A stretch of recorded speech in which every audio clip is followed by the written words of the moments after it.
Bonjour à tous, c'est Claire et bienvenue dans cette présentation de livre, donc un livre de Pandora Arts qui s'appelle Sur les pas d'une sorcière de campagne et qui a été édité aux éditions Rustica. Alors on va avoir une présentation notamment de plantes et de savoir-faire ancestraux en fonction des saisons, donc en fonction des plantes que l'on peut trouver ou des périodes qui sont plus propices pour tel ou tel par exemple amulette ou rituel.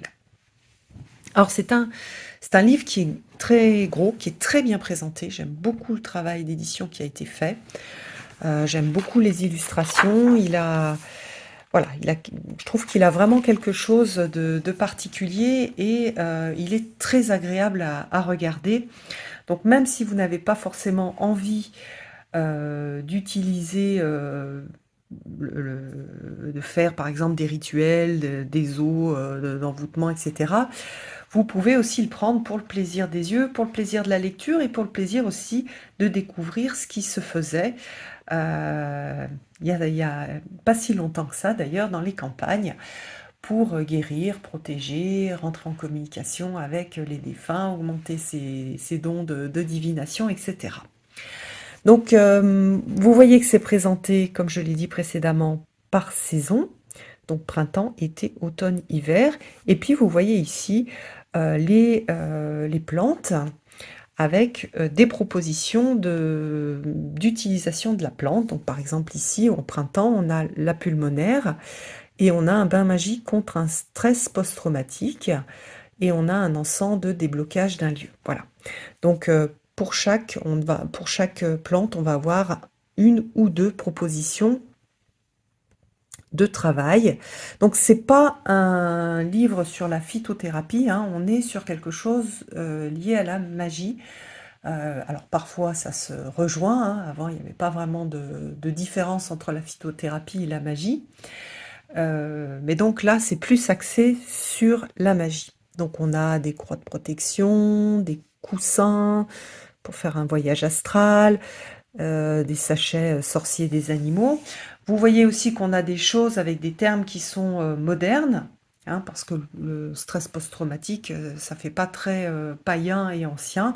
Donc il y a ce mélange en fait entre les connaissances anciennes et la mise au goût du jour, la modernisation un peu du parler, des termes et des choses qui peuvent intéresser les gens aujourd'hui. Voilà. Donc on a une introduction. Vous voyez, les illustrations sont vraiment chouettes, sont toutes simples mais très chouettes. Et puis il y a pas mal de choses qui sont, je trouve, qui sont un peu croustillantes, qui font rêver, qui font aussi pénétrer un peu dans l'esprit païen d'une sorcière d'aujourd'hui, donc de Pandora. Donc je trouve aussi très intéressant. Alors, pour le printemps, on a une recette d'encens. Donc, vous voyez qu'à chaque fois, on va avoir une présentation, le matériel nécessaire et la recette. Euh, donc voilà. Alors, par exemple, pour la pulmonaire, qu'est-ce qu'on va regarder? Le bain magique, par exemple. On a besoin d'un bol, d'un petit saladier, d'une poignée de fleurs et de feuilles de pulmonaire, des baies de gui, des pincées de fleurs de camomille, pincées d'angélique et de l'eau bouillante. Et après, donc, on met les ingrédients, etc. Et euh, on va faire, on va créer ce bain magique.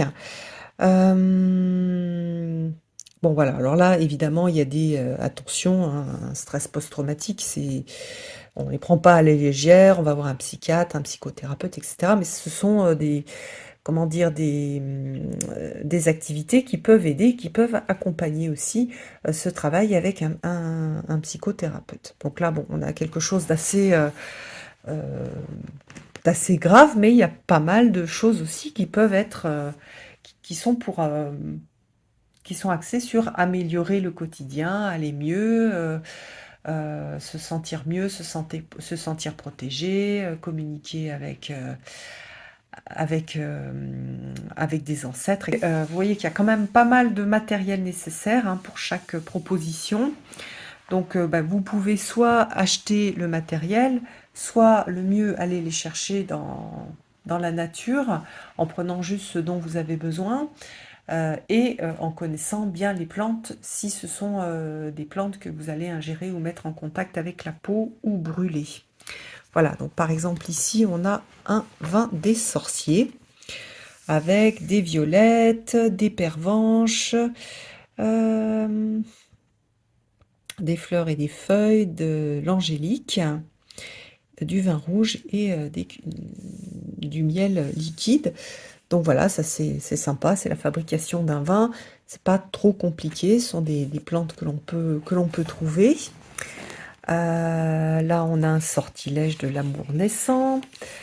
Voilà. Et puis pour chaque saison, on va avoir ces propositions de travail avec les plantes.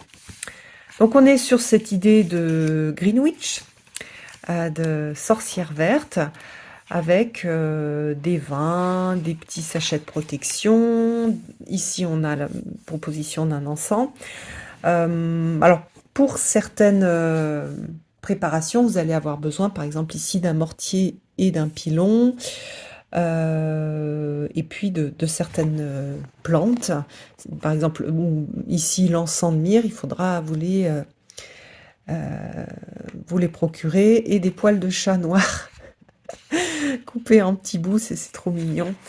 Voilà, on a des choses qui sont très jolies, qui sont très symboliques, hein. Quand on fait ce type de sorcellerie, on travaille énormément avec le symbolisme des couleurs, le symbolisme des fleurs, des objets.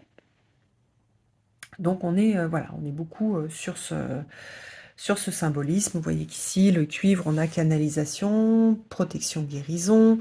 On a des ficelles, on a du bleu clair pour la guérison. Donc voilà. Alors, il y a un énorme travail qui a été fait. Il y a beaucoup d'informations. C'est pas forcément un livre qu'on va lire du début jusqu'à la fin, quoique, franchement, c'est assez agréable à lire. Mais c'est plus, par exemple, bah, là, c'est l'été. Je vais regarder l'été, je dis, ah tiens, il y a des ronces. Qu'est-ce que je peux faire avec des ronces? Ah, mais tiens, je peux me faire une huile d'abondance. Alors, un pot en verre, ok, avec un bouchon hermétique, j'ai. Des mûres de ronces fraîches, je vais aller les chercher. Des glands de chêne, c'est facile à trouver. Des trèfles, c'est la même chose, quoiqu'en ce moment, c'est quand même très sec. De la capsule bourse à pasteur, ça, je sais pas où je peux en trouver, donc je vais me renseigner, je vais regarder si je peux en acheter ou si je peux la trouver. Donc, moi, je vais faire une petite recherche sur Internet pour repérer la plante. Je crois bien savoir ce que c'est, mais je vais quand même vérifier. Un aimant, ça se trouve. Je peux même récupérer dans un vieux bricolage ou un vieux jouet, récupérer un aimant. Et puis une bouteille d'huile végétale. Donc ça, c'est facile à faire. Pas trop difficile, c'est pas trop difficile de trouver les ingrédients. Et je vais pouvoir me faire ma petite huile d'abondance. Après, le sureau. Alors attention au sureau, hein, il y a un arbre que l'on peut confondre avec le sureau qui a les mêmes fruits. Enfin, c'est pas un arbre, justement, c'est un arbuste. Donc prenez bien l'arbre. Et là, il y a la confection d'une flûte de médium. Ça, je trouve ça très sympa. Donc une bougie, il faut une scie pour couper la branche de sureau. Il faut une branche de noisetier, une fine tige de métal, un couteau et un petit plat recouvert de sel. Donc voilà, on a cette proposition de fabrication de flûte du médium. J'aime beaucoup. Voilà, je vais voir, je vais peut-être m'en fabriquer une. Même juste le fait de la fabriquer, je trouve que qu'il y a quelque chose de l'ordre du rituel et du lien, hein. C'est pour appeler les esprits, donc se mettre en lien avec les esprits. Je trouve que voilà, il y a quelque chose de sacré pour moi dans cette proposition de fabrication de flûte du médium. Donc là, il y a l'aigre moine. Voilà, avec une eau de bannissement. Qu'est-ce qu'il y a? Un talisman avec une bougie, une tige de bambou, des fleurs d'aigre-moine et une baie de gui séchée. Alors, la première année qu'on a ce livre-là, on n'a peut-être pas tous les ingrédients, mais après, c'est sympa de se faire une petite liste des choses que l'on veut récolter pour pouvoir faire plus tard, par exemple ici ce talisman. Donc si on n'a pas de baie de gui séché, moi j'ai du bois mais j'ai pas de la baie, enfin du bois oui, des tiges, ça veut dire que en période de- quand il va y avoir les baies de gui, donc en hiver, je vais aller les récupérer, je vais les faire sécher.